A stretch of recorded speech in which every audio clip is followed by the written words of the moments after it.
Duke.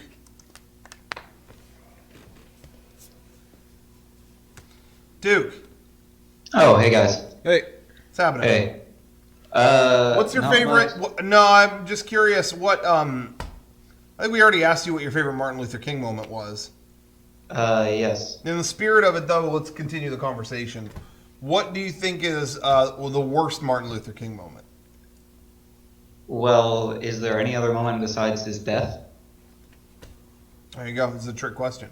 Because if you said his birth or a speech or this or that, we would know you were the racist. Yeah.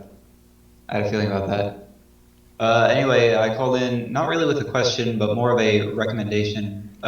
Do both of you have PlayStation Vitas by chance? Yes. Or... Yes. Okay. I have a game I've been playing past couple of days. Whoops. I've really become, I don't want to say addicted to it, but it's like my new game. It's called Spelunky. Have you heard of it? Yeah, I have a bunch of friends who won't stop talking about Spelunky. Oh, well, I apologize. That It was just weird because I felt like that came out a while ago. It was released as a free PC game, but recently an HD version came out for PC as well as PlayStation 3 and Vita. Okay. And from what a lot of people tell me, the Vita version is the best because it's a very kind of game meant to be played in short bursts. So it's perfect for portables, I feel like. Hey, that's how I felt about Hotline Miami. I thought the best version was on the Vita. Really? Because you could touch the enemies to lock on to. Yeah. You could, it was good. Oh, I don't know about that, yeah. Anyway, that's just an interesting thought. But, yeah, okay, Spelunky. Yeah, I'll have to check it out. I keep hearing about it. And I think the best part about it is if you're still on the fence about it, you don't want to drop like $15 on a game. PC version, the original like 8-bit whatever version that the guy made was still free. Cool. Wow. Yeah, so you can buy an HD version, or you could play, or you can get a feel for it with like the classic version as well. Kind of called in just because I've been playing that game nonstop. It is like my new kind of jam, and now that I know it's the best Vita game, what do you think is the best Vita game? Because I've been considering getting a Vita, but I don't really know much about it. I'd say the Metal Gear HD collection. The best Vita game. I don't have a lot of Vita games. I like the Uncharted game. That was really good. I thought Dragon's Crown was really fun on that. that. I would rather play that than on the console, personally. Really? Hotline Miami's better on the Vita. But what's the best Vita game? That's hard. Hey, controversial. I didn't like Gravity Rush. I've never played Gravity. No, I think it was free. I was like fetching stuff for people, and I got tired of it. I don't know. Other than that, though, I don't know.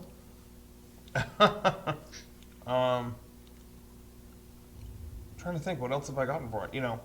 You might really like Tearaway. I've heard that's good. Who makes that again? Do you know? Media Molecule or whatever. Yeah. All right. I thought it was them. I just wanted to make sure. Yeah. And speaking of game devs, actually, I am going up to San Francisco in a couple of weeks. Oh, nice. Yeah. And I was curious if you had any recommendations while I was up there, because I know you guys have been up there quite a few times. Yeah. And coming from a tourist perspective, this would be nice. Just general San Francisco stuff? Yeah. You got to see the Musée Mécanique. Yeah, that place is cool. You have to. It's it's on the wharf. You go down to the wharf. You can spend the day there. It's kind of cool. But the Musée Mécanique is like old, early 20th century, or maybe 19th century even. Arcade machines and stuff. It's like really primitive mechanical things. I thought it was awesome, and I like to go there like every time. Yeah, that sounds like my kind of thing, definitely. You'd be into it. Are you a fan of Disney? I mean, I like them, but I'm not like a huge fan like you guys, I'd say. Because we went to the Disney Museum, and it was amazing. I would still recommend that regardless. Yeah. If your answer was no, fuck Disney, I would say don't go. But if you're like, no, whatever. Yeah. Even that is enough. You'll go and you'll really get something out of it. I think that was one of the best experiences ever. I thought. I really liked it. That was amazing. Spent like 4 hours in there or something. I think more. Maybe 5. I don't know. It was really, really cool. Speaking of which, they have a new exhibit Over in the hey, Snow Island, it'll be there by the time I go next time to San Francisco. Yeah, and it's Mary Blair. I have to go to that. Yeah. So I guess I'm going back anyway. So maybe I'll see you there, Duke. Oh, well, maybe. But speaking of Disney, this actually just reminded me from when I went to Game Days. What would you say is the most underrated ride at Disneyland, or what did you think is the worst as well? Because I thought about this a couple of days ago. Oh, so you have an answer too? Yeah. Okay, we'll get yours in a minute. Yeah, you guys go we'll first. say ours. I'm curious what yours will be. Yeah. Mine worst for me is Roger Rabbit's cartoon. That's my answer too. Really? Yeah. That ride has no.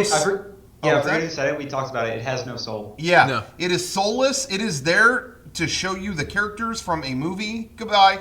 Mm-hmm. That's it. There's no charm. It's just okay. And now the line for the ride. The line is awesome. Well done because you're going through the backstage alleys of of the Toontown, Ink and Paint Club and back alleys of Toontown. Yeah, it's awesome. But then you get on the ride, it's just blows. there's nothing. There's no story. It's just wacky things. And so I don't like that underrated ride for me personally. Or a ride that you feel like you appreciate more than the average person. Hey, it's not really a ride, but hey, I don't even have to think about it that hard. Great Moments with Mr. Lincoln. Oh, that would have to be mine. I constantly, that was pretty good, I thought. I constantly go to that, and there's people who will yawn or boo or leave. And the thing is, the show there's a lot of hokey bullshit in Disneyland. But it's like, you got to know what you're getting when you go there. It's not like you go to fucking Bug's Life in 3D and go, wow, great, this is amazing performance. Like, great. It's like you go and it's goofy shit. So there's some parts of the show, you've got the melodramatic two brothers on their way song. And it's goofy a little bit. It doesn't need to be there, but okay. I don't know. It's like, it's there. Okay. But you get the whole Lincoln show afterwards and, parts of that video and all that stuff. But the thing is, it was directed by Walt Disney himself. Like, that was all personally, noted out by him, directed by him, whatever. Yeah. So I really like it. I like it for what, you got to know what it is and respect it for what it is. That's how I feel about it. So that's why I think it's underrated, is people go, it's boring. Instead of just, I don't know, see it for what it is. Not everything is Space Mountain. You know what I mean? Mm-hmm. Does that make? So I don't know. Maybe you disagree, but you're free. That's what Lincoln's saying. I definitely appreciated Mr. Lincoln. I probably wouldn't go see it every day, or maybe not even every time I go to Disneyland. But I definitely appreciate it for what it is. Yeah, I think it's cool for what it is. Although I probably do go to that every time I go. Yep. I'll be by myself and I'll go to Lincoln. It's just always, and it's not like, I need to. But when I'm there and I'm just, it's like, there's no one else going into this. Well, hey, let's do it. Okay, why not? I like to, I like to check that out, but it's not a necessity. I'm not like. Yeah, I get you. If I didn't go on Pirates of the Caribbean or something, every time, I'd be pissed. Yeah. But I don't care. But I'll go. Anyway.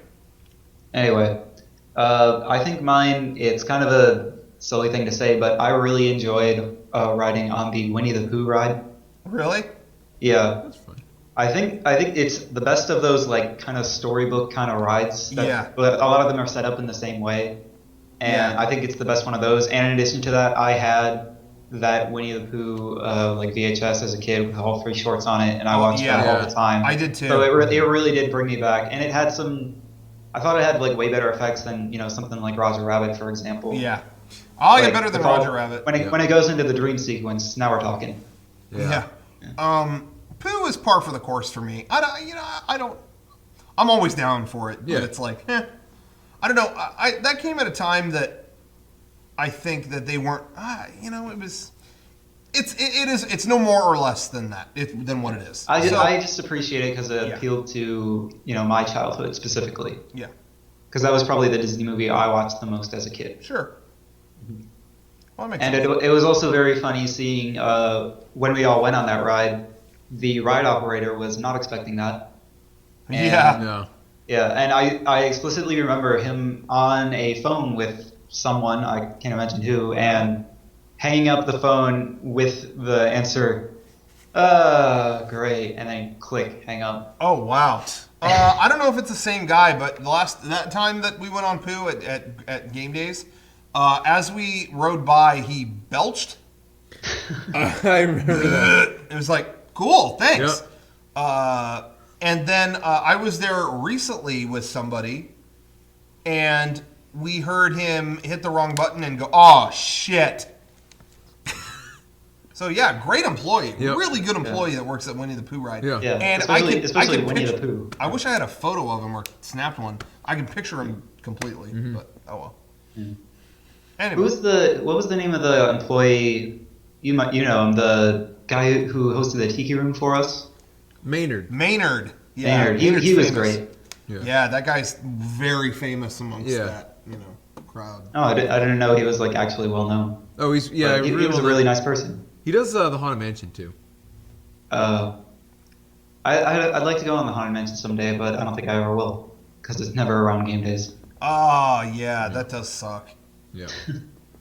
I'm gonna maybe check it out in the next week, and I'll film it and I'll send it to you. That'd be nice.